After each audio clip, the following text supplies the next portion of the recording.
ಗಂಗಾಮತ ಸಮುದಾಯದ ರಾಜ್ಯ ನಾಯಕರಾದ ಶ್ರೀ ಗಂಗಾಧರ್ ಅವರಿಗೆ ಎಂಎಲ್ಸಿ ಸ್ಥಾನ ನೀಡುವಂತೆ ಜಿಲ್ಲಾ ಗಂಗಾಮತಸ್ಥರ ಸಂಘ ಗೌರವಾಧ್ಯಕ್ಷರಾದ ಧನಂಜಯ್ ಅವರು ಒತ್ತಾಯಿಸಿದ್ದಾರೆ. ಸುದ್ದಿಗೋಷ್ಠಿಯಲ್ಲಿ ಮಾತನಾಡಿದ ಅವರು, ಕರ್ನಾಟಕ ರಾಜ್ಯದಲ್ಲಿ ಗಂಗಾಮತ ಸಮುದಾಯವು ಜನಗಣತಿ ಅಂದಾಜಿನ ಪ್ರಕಾರ ಸುಮಾರು 15 ಲಕ್ಷಕ್ಕೂ ಅಧಿಕ ಜನಸಂಖ್ಯೆಯನ್ನ ಹೊಂದಿದ್ದು, ಸ್ವಾತಂತ್ರ್ಯ ಬಂದ ದಿನಗಳಿಂದಲೂ ಭಾರತೀಯ ರಾಷ್ಟ್ರೀಯ ಕಾಂಗ್ರೆಸ್ ಪಕ್ಷವನ್ನ ನಿಷ್ಠೆಯಿಂದ ಬೆಂಬಲಿಸುತ್ತಾ ಬಂದಿದೆ.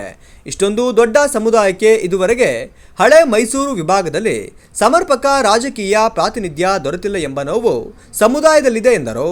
ಜಿಲ್ಲಾ ಸಂಘದಿಂದ ಹಾಗೂ ನಮ್ಮೆಲ್ಲ ಜಿಲ್ಲೆಯ ಸಮಾಜ ಬಾಂಧವರಿಂದ ಒಂದು ಸರ್ಕಾರಕ್ಕೆ ಹಾಗೂ ಈಗಿನ ಪ್ರದೇಶ ಕಾಂಗ್ರೆಸ್ ಸಮಿತಿ ಅಧ್ಯಕ್ಷರಿಗೆ, ಮಾನ್ಯ ಮುಖ್ಯಮಂತ್ರಿಗಳಿಗೆ ಹಾಗೂ ಮಾಜಿ ಮುಖ್ಯಮಂತ್ರಿಗಳಿಗೆ ನಾವು ಮನವಿ ಕೊಡ್ತಾ ಇದ್ದೀವಿ.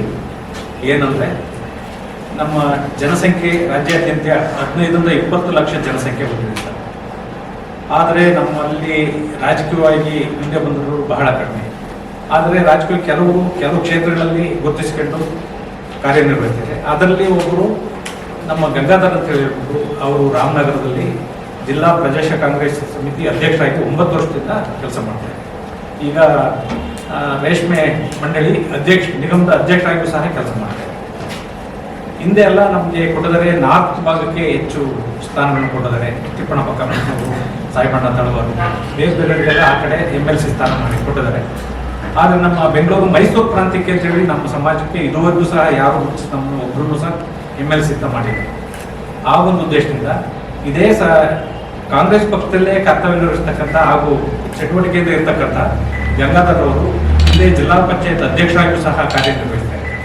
ಇವರು ಎಲ್ಲ ರೀತಿಯಿಂದಲೂ ಅರ್ಹತೆ ಹೊಂದಿದ್ದು, ಇವರನ್ನ ತಮ್ಮ ಸರ್ಕಾರದಿಂದ ಇವರನ್ನ MLC ಸ್ಥಾನ ಕೊಟ್ಟು ಇವರ ಸಮಾಜದಿಂದ ಗುರುತಿಸಿ ನಮ್ಮ ಸಮಾಜ ಬೆಳೆಯೋಕ್ಕೆ ಸಹಕಾರಿ ಆಗಲಿ ಅಂತ ಹೇಳಿಬಿಟ್ಟು ಒತ್ತಾಯ ಮಾಡ್ತಾ ನಾವು ಕಾಂಗ್ರೆಸ್ ಅಧ್ಯಕ್ಷರಿಗೆ, ಮುಖ್ಯಮಂತ್ರಿಗಳಿಗೆ, ಮಾಜಿ ಮುಖ್ಯಮಂತ್ರಿಗಳಿಗೆ ಎಲ್ಲರೂ ಸಹ ವಸಂತ್ ಕುಮಾರ್, ಮಲ್ಲೇಶ್, ರವಿಕುಮಾರ್, ಮಂಜಪ್ಪ, ಧರ್ಮೇಶ್, ವೆಂಕಟೇಶ್, ತೇಜಾವತಿ ಉಪಸ್ಥಿತರಿದ್ದರು.